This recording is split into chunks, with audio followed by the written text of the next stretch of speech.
I was born in Minnesota. There you go. Yeah. Okay. My parents were on their way to Waipio. My mother's Danish from Wisconsin. So I was going to grade school in Hilo, and we would spend the holidays in Waipio.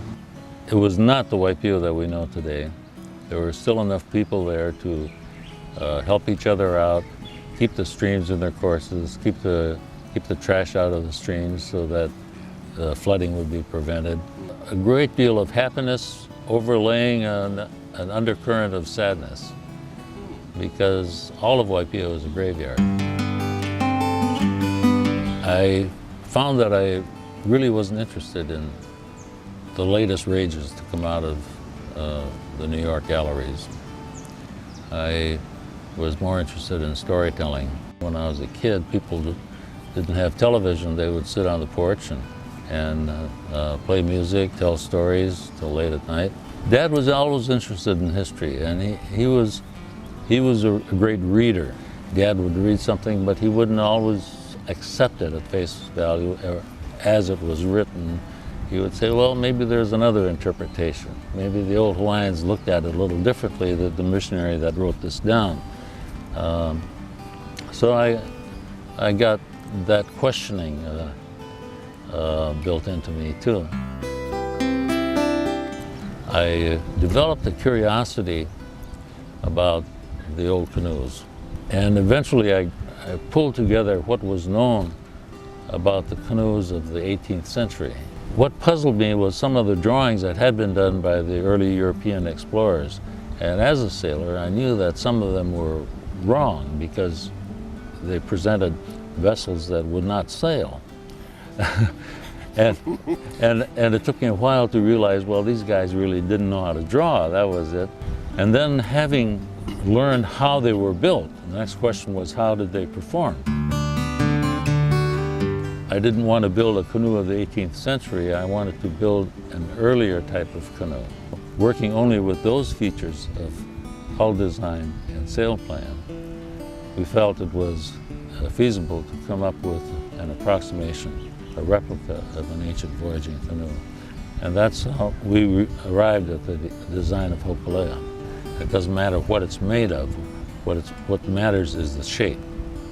The functional shape that goes through the water and the functional shape of the sails that catch the wind. Because there was a great deal of controversy at the time among scientists as to whether or not the ancient Polynesians could have carried on deliberate long-distance voyages, two-way voyages, such as between Hawaii and Tahiti, because you're going through three different wind and current patterns, and all the time you're fighting against leeway, the tendency of the wind to push the canoe away from its north-south course.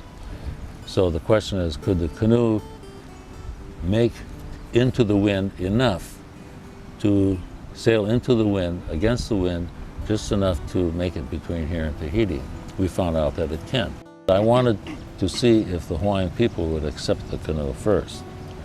If the Hawaiian people didn't accept the canoe, then there would be no point in taking it to Tahiti. That would be just an empty stunt. But the Hawaiian people did accept it. Yes. And to me, that was very gratifying. When the canoe reached Tahiti and there were 20,000 people on the beach walking out into the water surrounding it, that was wonderful. That was unexpected. And wherever the canoe has gone, it's had a very warm reception. To me, the fascinating story about the ancient Polynesian culture is that they did so much with so little. They developed this canoe, which enabled them to find and settle every habitable island within this entire part of the Pacific. And they did it before European ocean exploration started. And they didn't have the fear of the ocean because the ocean was their own world. They came here from Tahiti or from the Marquesas, from the South Pacific. Someone noticed that at a certain time of the year, the shorebirds that you see along this shore would flock together and fly away. And they know that these were land birds. We don't notice it because we're not as perceptive. We don't live as intimately with nature as those people did. They took note of the bearing of these birds as they flew. So they realized that there must be land to the north because these birds had to be flying to land. Subject yourself entirely to the subject that you're painting. Let the subject tell you how it wants to be painted. When I did a painting of Pu'ukohola Heiau, I took a sleeping bag. I spent a couple nights there. Spooky. But I watched the sun rise and set. I watched the moon come up and go down. I watched the light play on that form of that huge heiau. And I let it tell me how it wanted to be painted. You let the subject communicate to you, and the only way you can do that is open yourself up to the subject. Try to look at their world as they looked at it. I don't like painting battle scenes. It hurts. You really feel pain. Captain Cook stumbled on these islands because he was actually going north. He went ashore to take the king as a hostage. Cook ran into the king's bodyguard, and they had one job, and they did their duty. To me, it was fascinating because it was an encounter between two very different cultural groups who saw things quite differently. There's a tremendous amount of misunderstanding, misinterpretation between these two groups, simply because they both looked at the same events through different lenses and made different interpretations. A very bright man, a very intelligent man, as well as being an athlete, a fighter, definitely a very brave man. What he did was solidify all the islands under one government. And at that time, the islands could have been partitioned off. Hawaii could have become Russian. Kamehameha saw to it that the Russians were thrown out of Hawaii. And Kamehameha became known to European traders as a good man to do business with.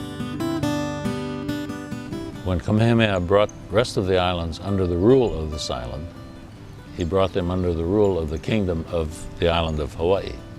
And then later, after the overthrow, the ersatz Republic of Hawaii, and then after annexation, the territory of Hawaii, and then after 1958, the state of Hawaii. So that's how the state acquired its name.